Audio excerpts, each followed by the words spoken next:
In a sun-scorched village, cradled like a fragile seed between the gentle, undulating embrace of rolling hills, a once lush land now lay parched and pleading for mercy. The hills, cloaked in brittle grass that crunched underfoot like shattered dreams, stretched toward a sky so relentlessly blue it seemed to mock the suffering below. A winding river, once a proud, shimmering ribbon that danced through the valley, had dwindled to a pitiful trickle, its waters barely lapping at the cracked, sun-baked mud of its banks. The air hung heavy, thick with heat and dust, carrying the faint, desperate scent of wilted maize and sorghum. Crops, once tall and green, now drooped like weary sentinels, their leaves yellowed and curling, surrendering to the unrelenting drought that gripped the land. The people of the village, their faces etched with lines of worry deeper than the furrows in their fields, moved slowly, as if the weight of the sun pressed their spirits into the earth. Children, usually laughing and chasing one another to the dirt paths, sat listless in the shade of mud brick huts, their eyes dull, their small hands clutching empty calabashes. Women, their colorful head wraps dulled by dust, whispered prayers as they swept the last of their stored grain into meager piles, rationing what little remained. The men, their shoulders slumped, stared at the horizon, hoping for a cloud, a breeze, a sign, anything to break the tyranny of the drought. The village, once alive with songs and the rhythm of hosts striking fertile soil, now hummed with a quiet, fearful murmur, a collective weariness that seeped into every heart. Among them stood a young man named Kweku, a figure as bold as the sun itself, his broad chest puffed out, his voice a trumpet in the stillness. Kweku was known across the village for his daring words and hasty actions, a whirlwind of energy in a place now still by despair. His eyes, bright and unyielding, flashed with confidence that bordered on defiance, and his hands, calloused from years of wrestling with the earth, gestured wildly as he spoke. His dark skin glistened with sweat, a testament to his restless vigor, and his woven tunic, once vibrant, clung to his frame, stained with the dust of his endless schemes. To some, Kweku was a spark of hope, a man unafraid to challenge fate. To others, he was a storm of folly, rushing headlong where caution should tread. On this day, as the sun blazed at its zenith, Kweku planted his feet in the center of the village square, a patch of hard-packed earth ringed by weary onlookers, and raised his voice above the murmurs. "I will find water and save us all," he boomed, his words slicing to the heavy air like a blade. His arms spread wide, as if to embrace the entire village, and his chin tilted upward, a gesture of triumph yet to come. "No one is cleverer than I." The claim echoed off the mud walls, bold and brash, a challenge to the drought itself. A few children lifted their heads, eyes wide with flicker of wonder. A woman paused, her broom stilled, her lips parting in a mix of doubt and longing. The men exchanged glances, some nodding faintly, others shaking their heads, their brows furrowed with skepticism. Kweku's reputation preceded him. Tales of his grand plans to build the tallest granary, to tame a wild bull, to outrun the wind itself, all begun with fire and abandoned in chaos. Yet, in this desperate hour, his words stirred something, a fragile thread of hope dangling in the heat. Meanwhile, deep in the bush, beyond the village's edge where thorny acacias and tangled vines clung to life, an old tortoise named MB moved with the slow, deliberate grace of one who had seen seasons turn and rivers rise and fall. His shell, a mosaic of cracks and faded patterns, bore the scars of years. Each grew a story of survival. MBE's eyes, small and bright as polished stones, gazed upward, scanning the cloudless sky for signs the wind might carry. Perhaps a shift in the air, a whisper of rain. His stubby legs carried him over the parched ground, feeling the faint tremors of the earth, listening to its quiet groans. MBE was wise, patient, a keeper of secrets the land shared with those who pause to hear. The villagers spoke of him in hushed tones, a creature of legend, said to outwit hyenas and guide lost travelers with his steady, unhurried steps. Now, as the drought tightened its grip, MBE tilted his head, catching the faint echo of Kweku's boast drifting through the bush. He rumbled, A low sound from deep within. A man who shouts that the sun may burn before he learns. Back in the village square, Kweku's voice rang on, gathering the people like moths to a flame. Men lean on their staffs, their beards streaked with gray, watching the young man with wary eyes. Women clutch their shawls, their whispers blending hope and doubt. The elders, seated on woven mats beneath a leafless baobab, their faces carved with wisdom and weariness, listened in silence. Kweku paced, his sandals kicking up puffs of dust, his hands gripping an old, sturdy shovel, its blade nicked from past labors. "I'll dig a well deeper than any before," he declared, thrusting the shovel skyward like a warrior's spear.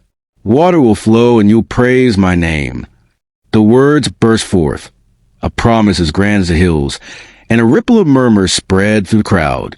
A young boy, his ribs sharp against his skin, clapped his hands, caught in the spell of Kweku's fervor. A woman called out, "Kweku, can you truly do this?" Her voice trembled, torn between faith and fear. Kweku grinned, his teeth flashing white, and replied, "Trust me, and you'll see a river beneath our feet." The elders stirred, their eyes narrowing. Elder Nana, the oldest, her hair a crown of silver, leaned forward, her gnarled hands resting on a carved staff. "Kweku," she said, her voice steady as the earth, "water is not forced on the land by strength alone. Seek the river's source, where the hills cradle its birth. Listen to the land, as our fathers did." Her words, heavy with the weight of generations, hung in the air, a quiet plea to temper haste with wisdom. The crowd nodded, some murmuring agreement, their gazes shifting to the distant hills where the river once roared. But Kweku laughed, a sharp, defiant sound, and waved a hand as if brushing away a fly. "Elders, your ways are slow and old. I'll dig, and the water will come my way, my well." He hefted the shovel over his shoulder, his muscles flexing, his eyes alight with fire that blinded him to caution. The crowd parted, some cheering faintly, others shaking their heads, as Kweku turned toward the open land, his strides long and eager. Deep in the bush, MB paused, his head cocked, the echo of Kweku's laughter reaching his ears. The tortoise's wrinkled neck stretched, his gaze tracing the path from village to horizon. He felt the earth beneath him, dry and brittle, yet still whispering secrets to those who lingered. The river, he knew, had not vanished but hidden, its life tucked away in springs and crevices where the hills met the sky. Birds still flew there at dawn, their wings a map to water. MBE's mind, sharp and patient, turned over Kweku's words, bold, brash, blind. This man's haste will trip him up, MB thought, a flicker of amusement in his ancient eyes. He had seen men like Kweku before, rushing like the wind, only to stumble over roots they never paused to see. Curiosity stirred within him, a quiet urge to witness what folly this young man would weave.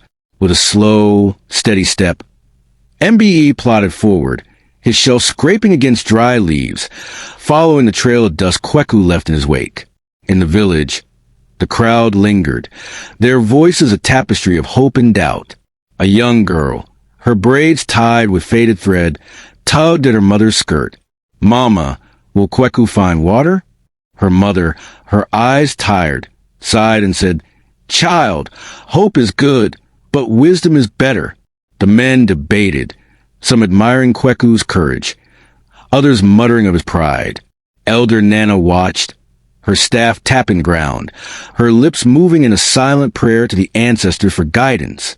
The sun blazed on, relentless, painting the village in hues of gold and brown, the heat a heavy hand on every shoulder. Beyond the square, the fields lay barren, the stalks of millet and yam bowing low, their roots thirsting for a drop of relief. The river, a mere thread of dampness, gurgled faintly, a dying song that haunted the air. Kweku marched onward, his shovel a banner of his ambition, his heart pounding with the thrill of his quest. The land stretched before him, vast and unyielding, a puzzle he believed his strength could solve. Dust swirled around his feet, coating his sandals, sticking to his sweat-soaked skin. His mind raced, picturing a well deep and wide, water gushing forth, the villagers' cheers ringing in his ears. "They'll see," he muttered, his voice fierce. "I'll be the one to save them." He paid no heed to the hills, where shadows hinted at hidden streams, nor the faint tracks of animals that knew the land's secrets. His eyes, fixed on the flat, cracked earth ahead, saw only his own glory, blinding him to the whispers of the world around him. MBE, trailing at a slow, steady pace, watched Kweku's figure shrink into the distance, a dark silhouette against a glaring sun. The tortoise felt the ground, noting how it hardened here, cracked there, telling tales of water long gone or deeply buried. He glanced skyward, where a lone hawk circled, its wings a sign of life amid the drought. Folly awaits, MB thought, his mind calm, his steps unhurried. The bush rustled around him, dry branches scratching his shell, as he moved with the patience of the earth itself, curious to see where Kweku's haste would lead. The village faded behind. The hills loomed ahead, and the drought held its breath, waiting for the dance of the wise and the foolish to unfold. In the unrelenting heat of a drought-scorched day, Kweku stood amid the dry, cracked earth, a vast expanse of fractured ground stretching before him like the broken skin of a weary giant. The sun blazed overhead, a merciless orb of fire, baking the land until it split into a mosaic of jagged lines, each crevice a silent plea for water. The air shimmered with heat, thick with dust that stung the eyes and coated the throat. Beyond the village, the rolling hills loomed, their slopes cloaked in brittle grass, while the winding river, now a feeble trickle, whispered a faint, dying song in the distance. Kweku, his broad shoulders tense, his dark skin glistening with sweat, gripped his shovel with a fierce determination. His tunic, once a proud weave of red and yellow, clung to him, streaked with dirt, a testament to his relentless drive. His eyes, bright with a mix of pride and desperation, scanned the barren ground, certain his strength could conquer the drought. Kweku dug furiously, the shovel biting into the dry, cracked earth with a dull, stubborn thud. Each thrust sent up puffs of dust, swirling around him like a taunting cloud, settling on his brow where sweat dripped in steady rivulets, tracing lines down his dust-caked face. His muscles flexed, his hands blistered against the rough wooden handle. But he pressed on, driven by the echo of his own boast, to find water and save the village. Hours passed, the sun crawling across the sky, its heat a heavy hand pressing down on him. The pile of earth beside him grew, a mound of dry, crumbling soil, but no hint of moisture appeared. No dampness, no seep, not even a whisper of hope. His breath came in ragged gasps, his chest heaving, his throat parched as the land itself. Frustration boiled within him, a fire to match the sun's. "This spot is wrong," he shouted, his voice cracking to the still air, a raw, defiant cry that echoed off the distant hills. He slammed the shovel down, wiped his brow with a trembling hand, and stomped to another patch of ground, his sandals crunching against the brittle crust, his eyes wild with resolve. From the edge of the bush, where thorny acacias stood like silent sentinels, MBE, the old tortoise, crept closer, his movements slow and deliberate, a stark contrast to Kweku's frenzy. His shell, a weathered tapestry of cracks and faded browns, gleamed faintly in the fading light. Each mark a chapter of wisdom earned through years of patient survival. MBE's small, bright eyes, sharp as river pebbles, watched Kweku with a quiet, knowing gaze. He felt the earth beneath his stubby feet, sensing its dryness, its hidden truths. The land, he knew, spoke to those who listened. Through the paths of ants, the flight of birds, the faint pulse of buried streams. Tilting his head, MBE studied Kweku, the young man's furious storm against the calm of nature. Drawing near, the tortoise's voice rumbled low and steady, like a distant rain.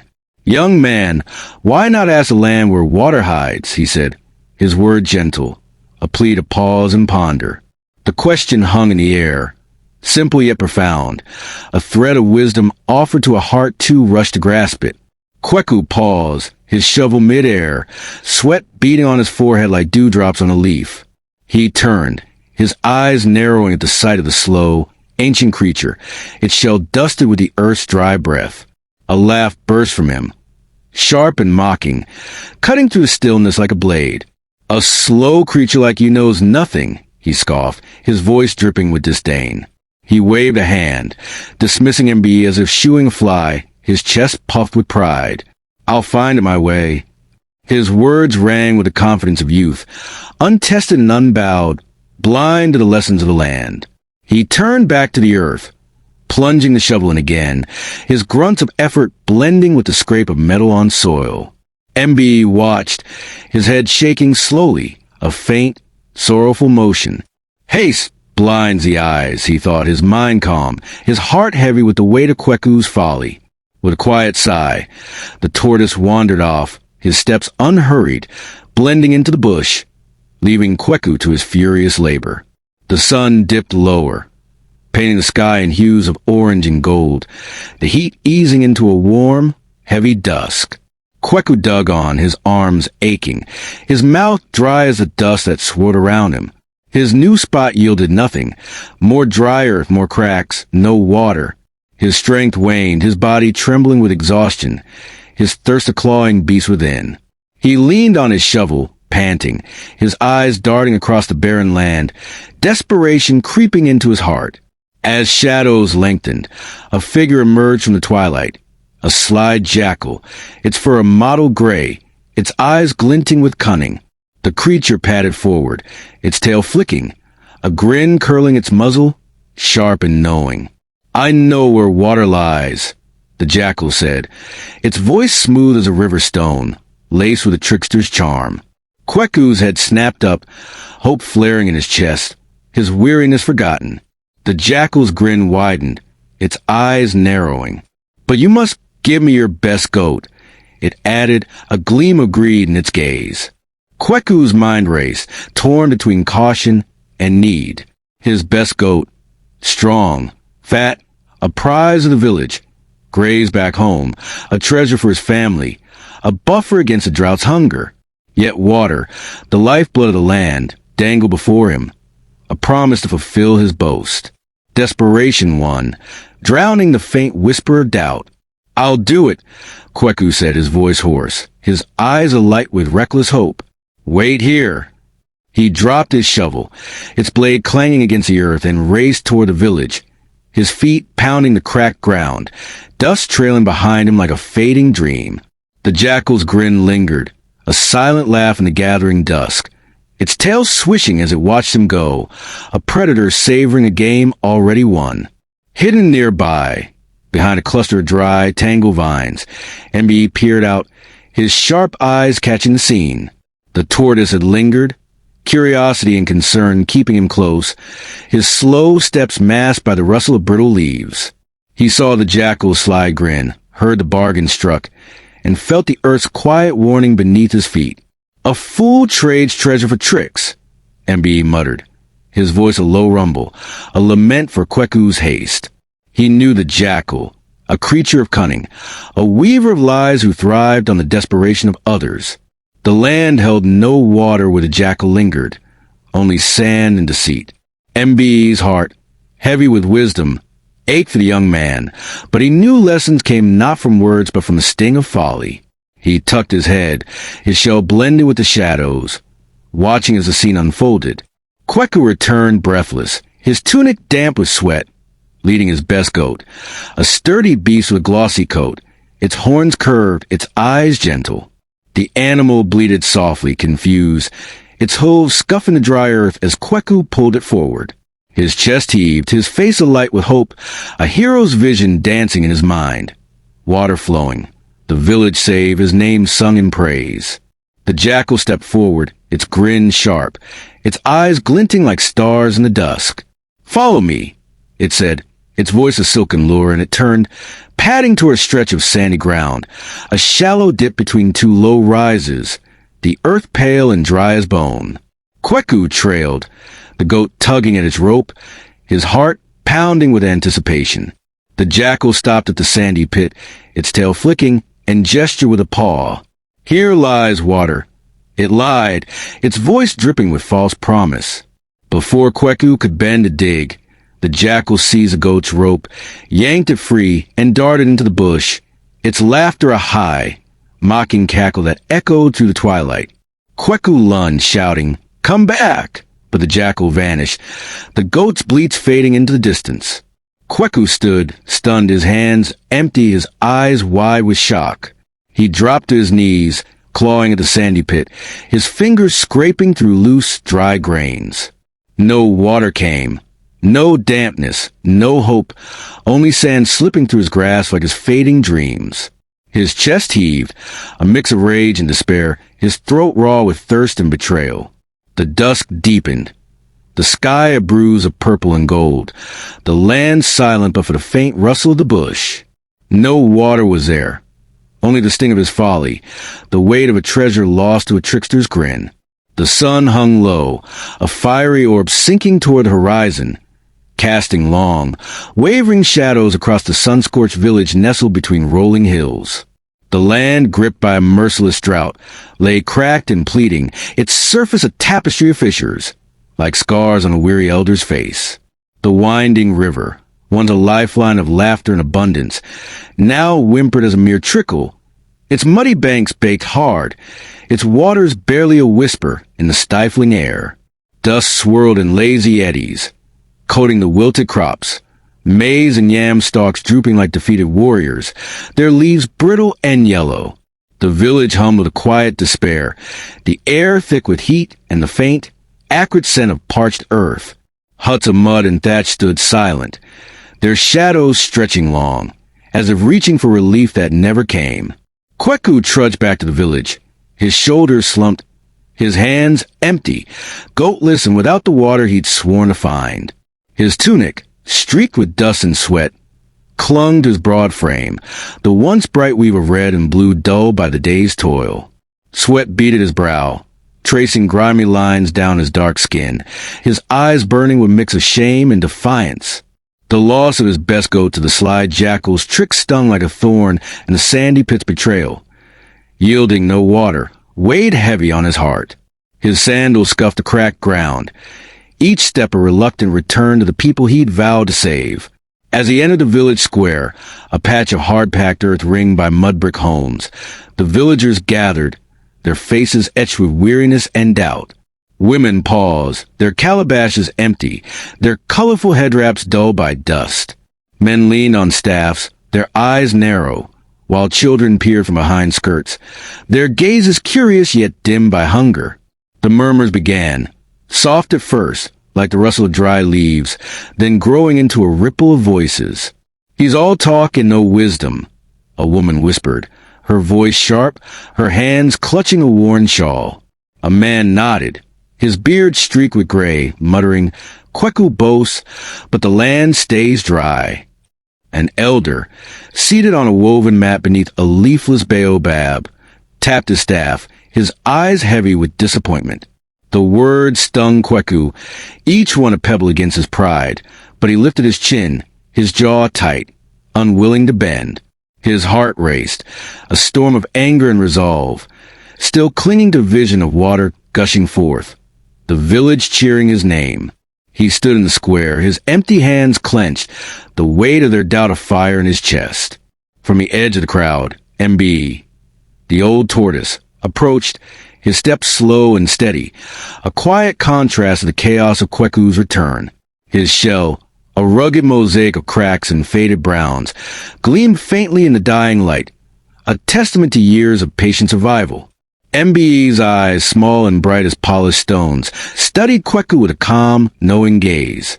He felt the earth beneath him, dry yet whispering secrets to those who lingered, tales of hidden springs, of life tucked away in the hills. The tortoise paused, his wrinkled neck stretching, and spoke in a low, steady rumble, like the first hint of a distant rain. "Patience, Kweku," he said, his voice gentle, a thread of wisdom offered in the heat of despair. "Watch the birds. They fly to water at dawn." He tilted his head, gesturing toward the sky, where a lone egret's wings flashed white against the orange glow, a silent map to relief. Kweku's eyes flashed, his face twisting with frustration. He towered over the tortoise, his fists clenched, his breath hot and ragged. The villagers watched, their murmurs stilled, waiting for his reply. "I need no bird lessons from a crawling beast," he snapped, his voice a whip crack in the quiet square, sharp with scorn. He waved a hand, dismissing MB, his pride a shield against the sting of failure. The crowd gasped softly, some shaking their heads, others whispering of his arrogance. A child tugged at her mother's skirt, asking, "Why won't he listen?" Her mother sighed, her eyes tired, and replied, "Pride runs faster than wisdom, little one." Kweku turned, his face set like stone, and stormed off, his steps heavy, his voice a growl as he vowed, "I'll dig again, deeper and faster. Water will come." The villagers watched him go, their hope fading like the last light of day, dust trailing in his wake. Kweku marched beyond the village, his heart pounding, his mind a whirlwind of defiance. The land stretched before him, vast and unyielding, cracked and barren under the blazing sun, now a red disk kissing the horizon. He gripped his shovel, its handle worn smooth by his callous hands, and chose a new spot, a flat expanse of earth, its surface split like a shattered pot. With a grunt, he plunged the blade in, digging a new pit, his movements fierce and frantic. The shovel bit deep, each thrust a battle cry. Soil flying in clumps, dust rising in choking clouds. Sweat poured from his brow, stinging his eyes, dripping to ground where it vanished into the thirsty earth. He dug deeper, the pit growing, its sides steep and crumbling, so deep he could barely see over the edge, his body half buried in his own ambition. The sun blazed on, unrelenting, its heat a hammer against his back, the air thick with dust that coated his throat, clogging his breath. Hours passed, his arms trembling, his muscles screaming, but still no water came, no dampness, no seep, only dry, mocking earth. Exhausted, Kweku climbed out, his hands slipping on the loose soil, his chest heaving as he scrambled to the surface. He collapsed beside the pit, sitting heavily, his legs sprawled, his shovel cast aside. Dust clung to him, a second skin, his tunic soaked, his eyes red and burning. He cursed his luck, his voice a hoarse rasp. "Why does the land hide from me? I'll force it to yield." His words echoed, a desperate plea to a silent world, his pride battered but unbowed. The sky deepened to a fiery orange, the heat lingering, the silence broken only by the faint rustle of dry grass in a faint, taunting breeze. His throat ached with thirst, his body spent, but his mind clung to his vow, to conquer the earth, to prove his worth. MB appeared again, his slow, steady steps bringing him from the bush, his shell scraping against brittle twigs. The tortoise had watched from afar, his sharp eyes tracing Kweku's fury, his heart heavy with the young man's stubbornness. He felt the ground, noting its hardness, its faint hints of life buried deep, where the river's path wound upward to the hills. MB paused, his gaze calm, and spoke, his voice a quiet rumble, steady as the earth itself. "The river speaks if you listen," he said, his words a gentle guide. "Follow its path upward." He nodded toward the hills, their slopes shadowed in the dusk, where mist sometimes clung at dawn, a clue to hidden springs. The tortoise's eyes held a quiet plea, urging Kweku to pause, to see, to learn from the land's ancient voice. Kweku's head snapped up, his face flushed with heat and anger. Dust coated his skin, his eyes wild, his breath ragged. He glared at MB, the small, slow creature a mirror to his own haste. "I'll conquer this earth alone," he scoffed, his voice sharp, cutting through the twilight. He rose, unsteady, his hands clenched, his pride a fire that burned away wisdom. The words rang out, a challenge to the land, the tortoise, and his own fate. The villagers, some lingering at the village's edge, heard the shout, shaking their heads, their murmurs of doubt a soft chorus in the fading light. A woman whispered, "He fights the earth itself," and an elder nodded, his staff tapping the ground, a silent prayer for sense to dawn. MB sighed, a low, mournful sound, his head dipping, his eyes heavy with understanding. Folly runs swift, but wisdom walks slow, he thought, his mind calm, his heart steady. He knew the river's path, the hills where birds flocked and dampness hid. But Kweku's ears were closed, his eyes blind to the signs. The tortoise turned, his stubby legs carrying him toward the hills, his pace unhurried, his shell blending with the shadows of the bush. The land stretched before him, the hills rising in the distance, their slopes a promise of secrets for those who sought with care. The sun sank, the sky a tapestry of purple and gold, the air still heavy, the drought unyielding, as MBE plodded on, leaving Kweku to his battle with the earth. As the first light of dawn crept over the horizon, a pale, golden glow pierced the lingering veil of night, painting the sun-scorched land in hues of hope. The village, nestled between rolling hills, lay quiet, its mud-brick huts shrouded in a faint mist, the air cool for a fleeting moment before the sun's relentless return. The drought gripped the earth still, the ground cracked and dry, the winding river a mere trickle, its banks caked with mud that flaked like old skin. Wilted crops, maize and sorghum, stood limp, their leaves brittle, whispering of thirst in the faint morning breeze. In the distance, the hills rose, their slopes dusted with sparse, dry grass, a misty valley tucked between them, a secret cradle by the land. MBE, the old tortoise, stood at the edge of the bush, his weathered shell a tapestry of cracks and faded browns, gleaming faintly in the early light. His small, bright eyes, sharp as river stones, lifted to the sky, watching egrets and herons take flight, their wings a graceful sweep of white and gray, soaring toward that misty valley in the hills. MBE tilted his wrinkled head, his gaze tracing the bird's path, a silent map etched against the dawn. The egrets, long-legged and elegant, and the herons poised and steady, cut through the cool air, their wings beating a rhythm of purpose, drawn to water hidden from hasty eyes. MBE felt the earth beneath his stubby feet, its surface hard and cracked, but as he trudged along, each slow, deliberate step a testament to his patience. He sensed a shift. The ground grew damp, a subtle coolness kissing his toes, a whisper of life beneath the drought's harsh mask. He plodded onward, his shell scraping against dry grass and thorny twigs, his pace unhurried, guided by the land's quiet voice. The hills loomed closer, their slopes shadowed, the mist curling like a gentle spirit, hinting at secrets. Beneath a baobab tree, ancient and gnarled, its trunk wide and wise, its roots sprawling like the hands of an elder, MBE paused. There, hidden among the tangled roots, a small spring bubbled, its waters clear and cool, a gentle murmur rising from the earth, veiled by the tree's embrace. MBE's eyes gleamed, a flicker of quiet triumph in their depths. He lowered his head, feeling the dampness, hearing the spring's soft song, a gift for those who sought with care. Wisdom lies in seeing what's before you, MBE thought, his mind calm, his heart steady. The land had spoken, through the bird's flight, the ground's touch, the mist's embrace, and he had listened, as he always did, a keeper of nature's truths. The baobab stood sentinel, its branches reaching skyward, a witness to seasons of plenty and want, its roots guarding this precious spring. MBE rested there, the coolness soothing his ancient limbs, the dawn's light bathing the valley in a golden haze, the air alive with the faint calls of birds and the promise of relief. Meanwhile, beyond the hills, close to the village, Kweku toiled, his figure a dark silhouette against the rising sun.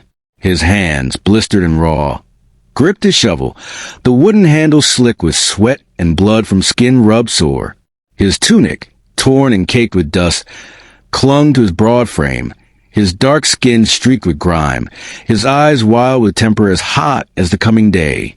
The land around him stretched barren, cracked and unyielding, a battlefield of his own making, undeterred by past failures, the dry holes, the jackal's trick.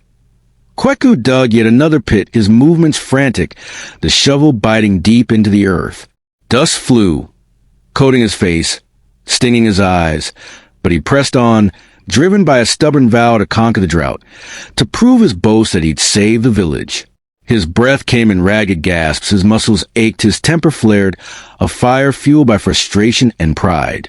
The sun climbed, its rays already sharp, baking the ground, turning the air thick and heavy.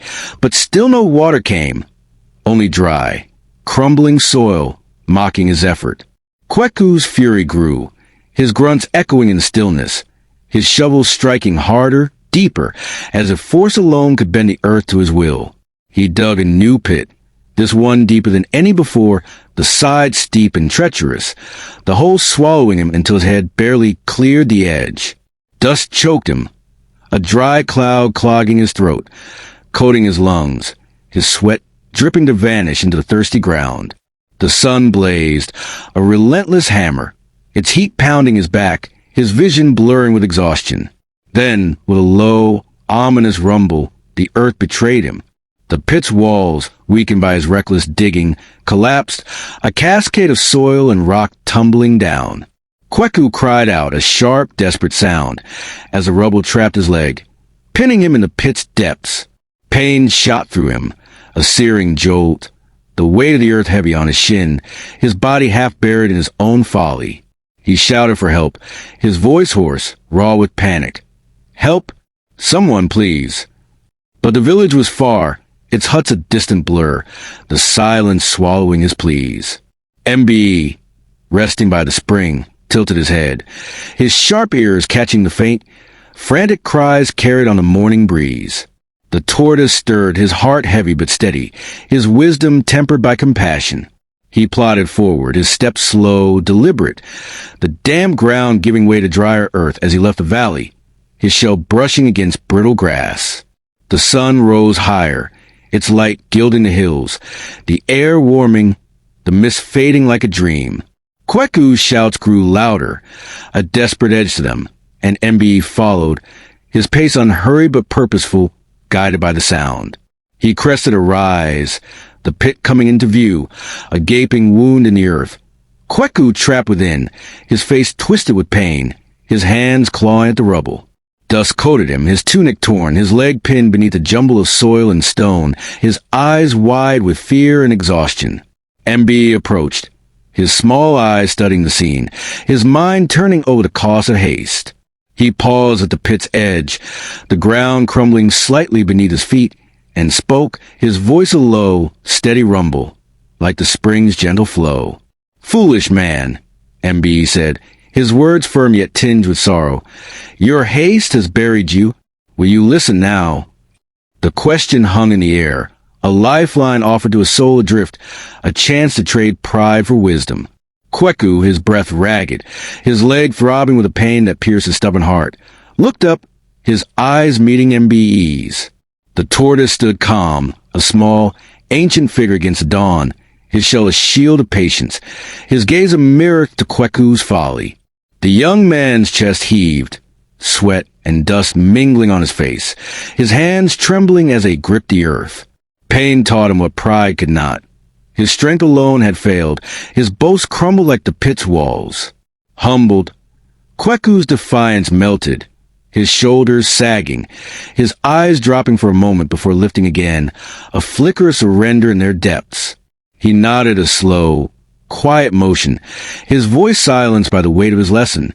The pain in his leg, sharp and relentless, echoed the sting of his failure, a teacher harsher than any elder's words. The sun climbed, its rays warm now, the sky a clear, endless blue, the land still parched but alive with the faint calls of egrets and herons, their wings a distant promise. MB watched, his heart steady, his mind calm, knowing the young man's journey to wisdom had begun. Born of the earth's hard embrace, the village lay far, the hills loomed near, and the dawn held its breath, waiting for the next step in the dance of the wise and the foolish. The dawn had broken, a golden glow spilling over the rolling hills, bathing the sun-scorched village in a soft, hopeful light. The land, still gripped by a relentless drought, lay cracked and thirsty, its surface a patchwork of fissures, the winding river reduced to a feeble trickle, its banks crusted with dry mud. Wilted crops, maize and yam, drooped in the fields, their leaves brittle, whispering a despair in the gentle morning breeze. The air, cool for a fleeting moment, carried the faint scent of dust and the promise of a new day. MBE, the old tortoise, stood by the collapsed pit where Kweku lay trapped, his leg pinned beneath a jumble of soil and stone, his cries for help echoing faintly across the barren land. MBE's shell, a weathered mosaic of cracks and faded browns, gleamed in the early light, his small, bright eyes sharp with purpose. His heart, steady with wisdom, knew the time for action had come. MBE tilted his wrinkled neck, his gaze lifting to the sky, where egrets and herons still lingered, their wings a graceful dance against the golden dawn. He opened his mouth, a low, rumbling call rising from deep within, a sound both ancient and urgent, like the earth itself speaking. "Go! Friends, bring aid!" he seemed to say, his voice a quiet command to the birds. The egrets, long-legged and white, and the herons, poised and gray, heard the call, their wings beating faster, a flurry of motion as they turned toward the village. They flew, chirping wildly, a chorus of sharp, insistent cries that pierced the morning stillness, a frantic song of alarm. Their feathers flashed in the sunlight, a beacon of hope cutting through the mist, soaring over the cracked fields and mud-brick huts, a message from the wise tortoise to the weary people. In the village, the sound roused the people from their early tasks. Women, their head wraps bright but dusted with the drought's grime, paused, calabashes in hand, their eyes wide as the birds swooped low, chirping and circling. Men, leaning on staffs, their faces lined with worry, looked up, startled by the frenzy. Children, listless in shade, leapt to their feet, pointing at the sky, their voices rising in wonder. "The birds! They call us," a boy shouted, his thin frame trembling with excitement.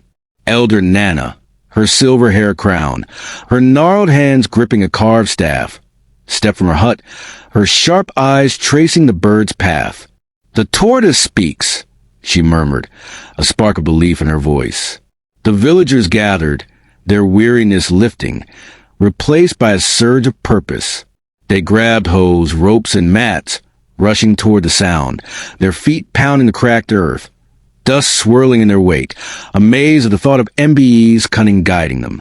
MBE waited by the pit, his steps slow but steady, his eyes on Kweku, who lay trapped, his face twisted with pain, his breath ragged. The tortoise felt the ground, still dry here, but his mind held the memory of the spring, cool, hidden, a gift of the land.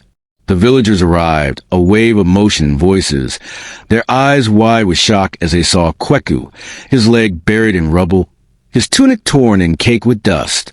"Kweku!" a woman cried, her voice sharp with concern, dropping to her knees at the pit's edge. Men surged forward, ropes in hand, their hands strong and sure as they worked to free him. A young man tied a rope to a sturdy branch. Another dug carefully, clearing soil and stone, their grunts blending with the morning breeze. The women murmured encouragement. "Hold on, Kweku, we're here," their voices a lifeline in his pain. The earth yielded, the rubble shifting, and with a final heave, they pulled Kweku free, his leg bruised and bloodied, his body trembling as they lifted him to solid ground. MB watched, his heart calm, his wisdom proven by the bird's swift aid. He turned, his stubby legs carrying him forward, and called the villagers in his low, steady rumble, "Come, see what the land hides." They followed, amazed at the tortoise's cunning, their whispers a mix of awe and hope. MB knew, the wise one leads us. He plodded toward the hills, his shell scraping against dry grass, the ground beneath him shifting from cracked and hard to faintly damp. The misty valley opened before them, the air cool, the hills cradling a secret. Beneath the baobab tree, ancient and wide, its trunk gnarled like an elder's hands, its roots sprawling in a protective embrace, MB stopped. He gestured with his head, his voice steady. "Water hides to those who seek with care, not force." There, among the roots, a small spring bubbled, its waters cool and clear, a gentle murmur rising, a gift unveiled by patience. The villagers gasped, their eyes wide, their hands reaching out as if to touch a miracle. The spring sparkled in the dawn, its surface catching the golden light, a promise of life amid the drought. Kweku, limping, his leg throbbing, his face streaked with dust and sweat, hobbled forward, supported by a young man's arm. He looked at MBE, the small, ancient tortoise standing calm by the spring, and felt a weight lift from his chest, replaced by a quiet ache of humility. His pride, once a blazing fire, had crumbled like the pit, his pain a teacher harsher than his boasts. He bowed, a slow, stiff motion, his head dipping low, his voice rough but sincere. "You are wise, and I was foolish to ignore you," he said, his words a confession, a bridge from folly to learning. The villagers nodded, their murmurs softening, a flicker of respect for the man who dared and now bent to wisdom. The villagers set to work, their movements careful now, guided by MBE's lesson. Men and women knelt by the spring, their hoes and hands gentle, digging to widen the flow, mindful not to bruise the earth. Water rose, cool and clear, a steady stream gurgling from the depths, splashing against the roots of the baobab. They filled their pots and calabashes, the liquid sparkling, a cold blessing against their parched hands. Laughter broke out, a sound long absent, as children splashed, their eyes bright, their voices ringing. The water flowed, steady and strong, a lifeline to revive the land, a promise of the wilted crops, the thirsty fields. Women dipped their vessels, their faces alight, whispering thanks to the ancestors, to the earth, to MBE. The air hummed with life, the dawn's glow warming the scene, the mist lifting to reveal a land stirring awake. They sang MBE's praises, their voices rising a melody of gratitude, a song born of the village's heart. "MBE, the wise one, the guide of the dawn," they chanted, their words weaving through the air, a tribute to the tortoise's cunning and patience. Men clapped their hands, women swayed, their head wraps brightened the light. Children danced in circles, their laughter a ripple of joy. Kweku, now quieter, his temper cooled, worked alongside them, his hands trembling but steady as he lifted a pot, the water's weight a lessening care. He watched the villagers, their faces alive with hope, and felt a shift within, a seed of patience taking root, his haste giving way to a slower, humbler step. He glanced at MBE, a silent vow to learn, to listen, to seek with care. MBE smiled, a subtle curve of his ancient mouth, his eyes gleaming with quiet content. He spoke, his voice a low rumble, steady as the spring's flow. "Wisdom walks slowly, but always arrives." The words settled over the crowd, a truth carved by time, a lesson for the ages. The villagers nodded, their song rising, their hands busy with the water, their hearts lifted by the promise of thriving days. The land drank deep, the spring's flow a cool thread weaving through the earth, reviving the roots of the baobab, the hope of the fields. The sun climbed higher, its rays warm but kind. The sky a vast, clear blue, the hills standing guard over the valley. And so, the village thrived, the drought's grip loosening. The foolish man grew wiser, his hand steady as he worked, his heart open to the land's voice. MBE, the wise tortoise, rested under the baobab, his shell nestled against his roots, his eyes half closed, content in the knowledge that wisdom had found its way. And that is the end of the story.